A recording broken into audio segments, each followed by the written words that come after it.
Hello, hello, and welcome back to Happy Time, Happy Money podcast with Viktoriia Miracle. And today we have Natalie Scott. Natalie is a money mindset coach from London. Her mission is to educate, elevate, and empower millennials and Gen Z on everything personal finance. She wants to encourage individuals to save, invest, and tackle their limiting money beliefs, and especially wants to affect change for women and make sure they are financially prepared for what society throw at us daily. Hi and welcome, Natalie. Hi, Victoria. How are you? Amazing, another sunny day in LA. But I would love to hear more about you, about how you started, about your story. Tell us everything. Sure. So for me, I started off mentoring in schools, primary age, secondary, colleges, and universities. And I started talking about fashion because I've had a 10-year career in fashion. And shortly after that, I found out that these kids had a very warped view on money and how much people earn in their careers. So I started talking about finance and bringing fashion and finance together. About a year later, completely dropped talking about fashion to focus on finance because I realized how important it was for young people to get a really good understanding of their belief system, what money is. It's not about how much you earn, it's about how much money you actually keep. And people don't really think about that when you think about salary. They just think, oh, it's a shiny big number. I want to earn X amount, but then they end up blowing it because they just haven't been taught the principles of what money is. And our money is a resource, it's a tool for you to actually use and make more money from. So yeah, I've been on this journey for about 3 years. I've been a coach for about a year now. Literally just won an award for my work. So it's a really exciting time to be teaching one-to-ones schools, going into schools and really affecting change with young people so that when they start earning and having money, they'll be in control of it and money won't be in control of them. Beautiful. So what do you do? Could you describe for us, like what do you do for your clients and what is your work look like? So when I work with a client one-to-one, that will be either a 4 to 8 week course where I work with their mindset. So why do they have the behavior that they have with money? Why is their relationship quite negative? And I really go quite deep, and most of it does stem from childhood. So I look at their childhood behaviors, what they saw growing up, how was money spoken about at home? Was it a thing where, oh, we need to keep a roof over our head. Money's important. Money's the root of all evil. Money doesn't grow on trees. What kind of conversations did you have growing up in the household? And when you find out the conversations that were had in their childhood, you can see it's a direct correlation to how they are as an adult. So my job is to work with clients and kind of banish those beliefs that they had. And it is a lot of work because you're not going to change overnight. But it's the fact that you do the work constantly, you work with affirmations, you do certain steps to get them to a point where they're able to peel back the layers and recreate their own money blueprint in their adulthood. Awesome. And so how do you change those beliefs? So what we do a form of affirmations and forgiveness. So before you want to try and change anything, you have to have forgiveness because that's the only way you're going to go forward. So we do a task, which is a forgiveness letter.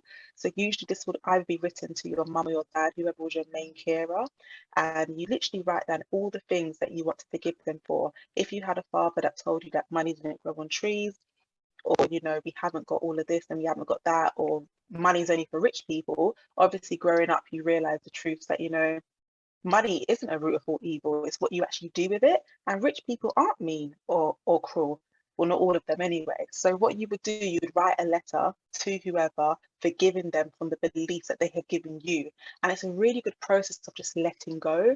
And when you read it, you can literally let go. Another task I might do with a client is their current beliefs of money, how they are with money, and to write a journal about it. So any interaction they may have with money, write it down. How did it make you feel that you had to spend £20 on fuel today? How did it make you feel that you had a shopping list that was going to cost £30, but it actually cost 35?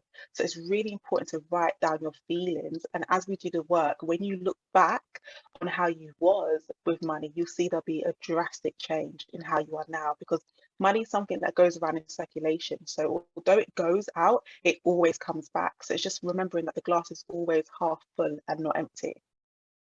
Hmm. And you obviously wasn't there right away. So what would you say, like what would challenges were there when you were getting into this mindset? I think for myself, one of the biggest challenges I had was realizing that there's enough money and wealth out there for everybody. I used to think there was a limited resource. I think if you're rich and I'm middle class or I'm working class, I can never be at that level where you're at. And that really did, stifle me and stifle me in certain things that I wanted to do. So I had to write letters to myself. I journaled all the time about my life. I thought, let me start journaling about money and what the relationship I want to have with money. I want to write about that. Because when you trick your mind in writing in the future or past tense, as if it's already done, and say, this is the relationship you want with money, lo and behold, you start to believe it. Because I say the powerful thing is when you write something down. So when you write what you want or what you can achieve, it's already said and done. So that's certain things that I started to do. Another challenge that I used to have was I would spend money before receiving it.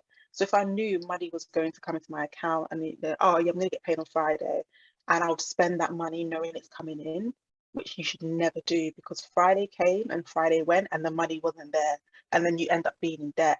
So these were little things that I did that I no longer do, and then now I can teach that to other people to be like, live within your means. So yeah, these little practices is what I've had to do to keep myself going. And I mean, it's been a great journey for myself. So I'm happy to teach that to other people. That is a great advice. Don't spend money if you don't have them.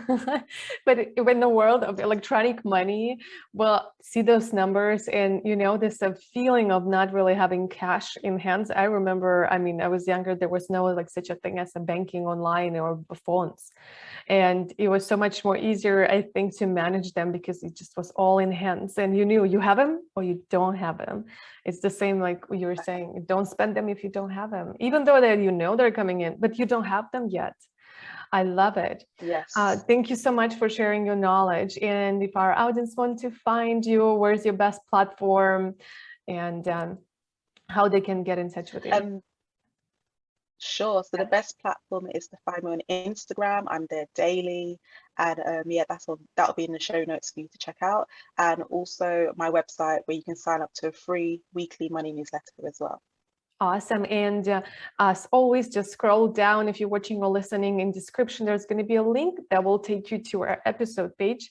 And well, every links are located, will contact information, and you can send us messages, ask any questions or feedback, always welcome. Thank you so much for coming over, Natalie. And Thank you for having me. And thank you everybody for watching or listening. And don't forget to leave a review, subscribe, and rate us if you find that helpful, and share with your friends as well. Let's spread the let's spread the message to the people. Thank you so much. And I'll see you in the next episode. Bye.